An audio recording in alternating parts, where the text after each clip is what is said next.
देखंतु केते बढ़िया देखा जाउची।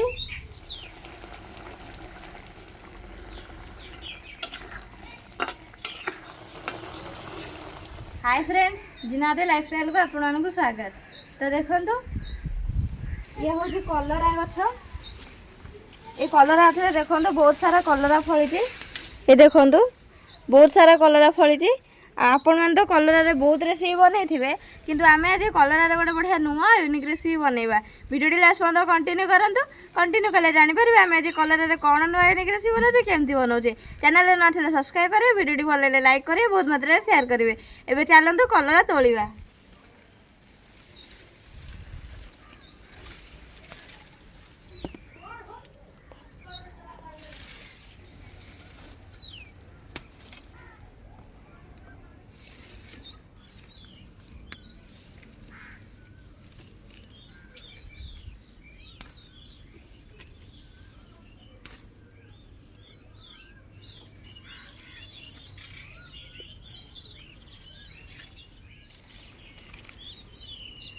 एबे कलरा तोला सरीगला।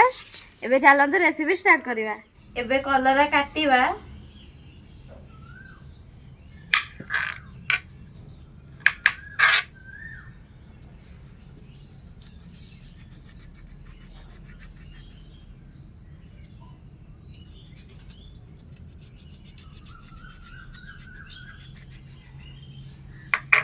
एबे पानी रे पकेइबा। एई भली प्रोसेसिंग रे सब द कलरा काटी दबा। एबे कलरा कटा सरीगला। दीटा आलू काटी दबा।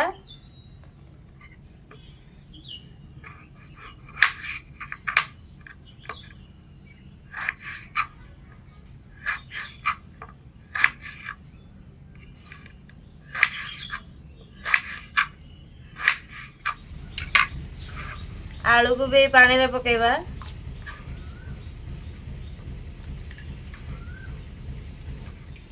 चूल्ही लगे कड़े बसई देछि। कड़े रे पानी दे देछि। पानी भी गरम हो गलानी। एबे इथरे कटा कलरा पकेइबा।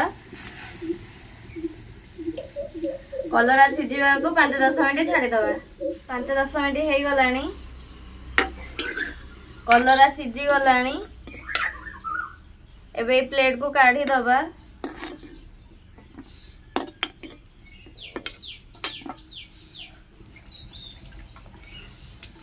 एबे कड़े रे कटा आलू पकेइबा।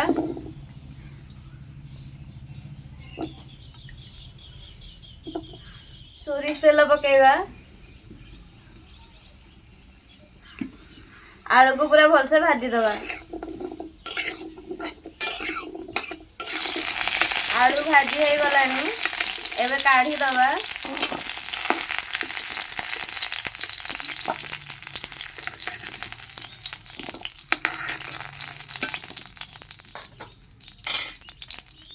एबे तेल रे कलरा को पूरा भलसे भाजी दबा।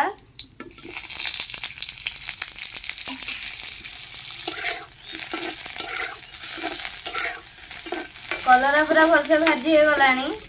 एबे जगह को काढ़ी दबा।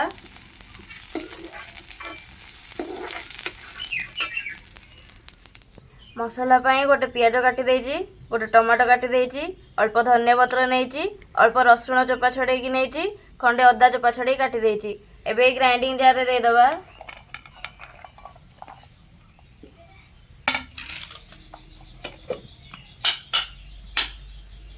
एबे ग्राइंडिंग कर दबा। ग्राइंडिंग करके आनिले हरी। करे रे सोरिष तेल पकेइबा। तेजपत्र पकेइबा। सुखिला लंका पकेइबा। दालचीनी पकेइबा। जीरा पकेइबा। एबे तेल रे अल्प लंका गुंड पकेइबा। कटा पियाज पकेइबा।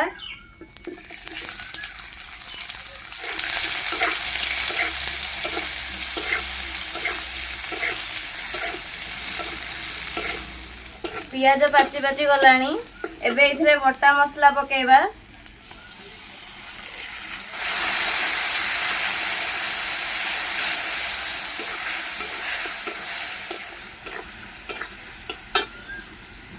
हलदी गुंड पकेइबा। करी पाउडर पकेଇବା, जीरा गुंड पकेଇବା, धनिया गुंड पकेଇବା, लूण पकेଇବା,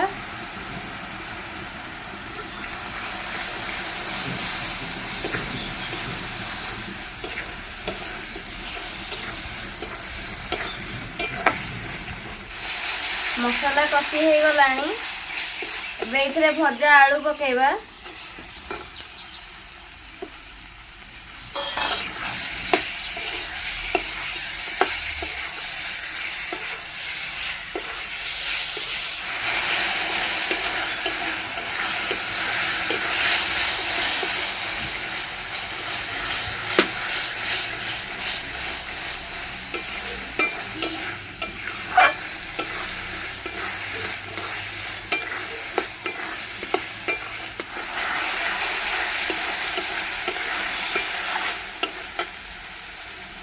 एबे इथरे अल्प पानी दबा।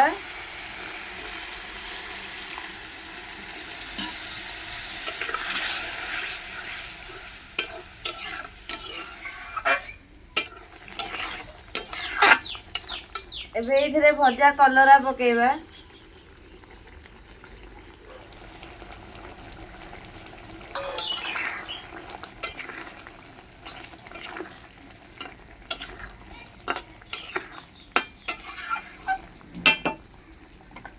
एबे तरकारी फुटीवा को 5 मिनिट छाड़ी दवा।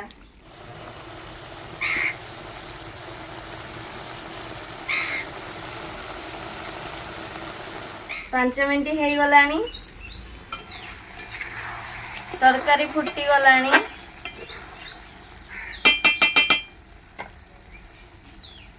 एबे ये पूरा रेडी हो गलानी। ए प्लेट को काढ़ी दबा।